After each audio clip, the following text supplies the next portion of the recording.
Hi there and welcome to Bike File with me, Wazza.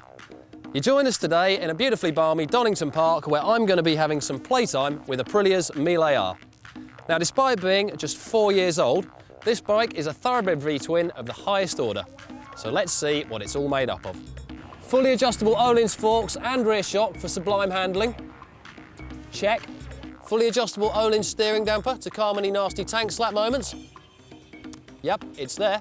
Lightweight Oz racing wheels for less unsprung weight and quicker steering. Oh lordy, yes. Pad per piston Brembo front calipers for double leading edge contact, better bite and more braking power. Oh yes, they are there. Italian panache, charisma and character?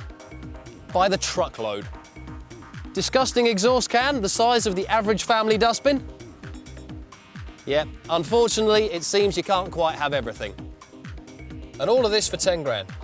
Fair enough, it ain't exactly peanuts by any stretch of the imagination, but there's no doubting you do get an awful lot of bang for your buck with a Mille R.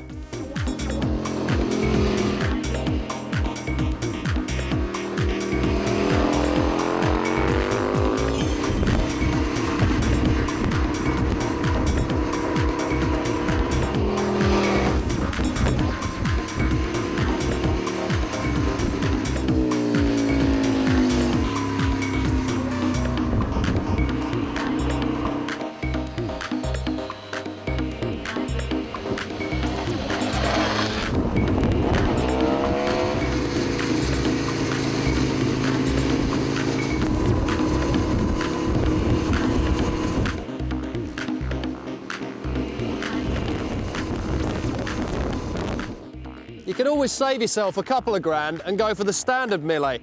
But if performance and track handling's what you're really after, then trust me, mortgage your granny, sell your kids, get the extra couple of grand and buy yourself the R. You won't regret it. I actually spent last year racing a Mille. This is my race bike here. Now, although it looks pretty different to the stock bike, if you were to take off the race bodywork, have a look underneath, there's not a great deal of difference at all. Only main changes with this are we put a race exhaust system on it, stripped all the road gear off, got a selection of sprockets so we could gear it for the right circuits, kept it in sticky rubber, and that was it. Point to all this is, you buy one of these, you really have almost got yourself a race bike straight out of the crate. You see, handling is this bike's ace card, and with fully adjustable Öhlins units at both ends, setup potential for different tracks is very good indeed. But as well as that, the stock settings the bike comes on are a good compromise.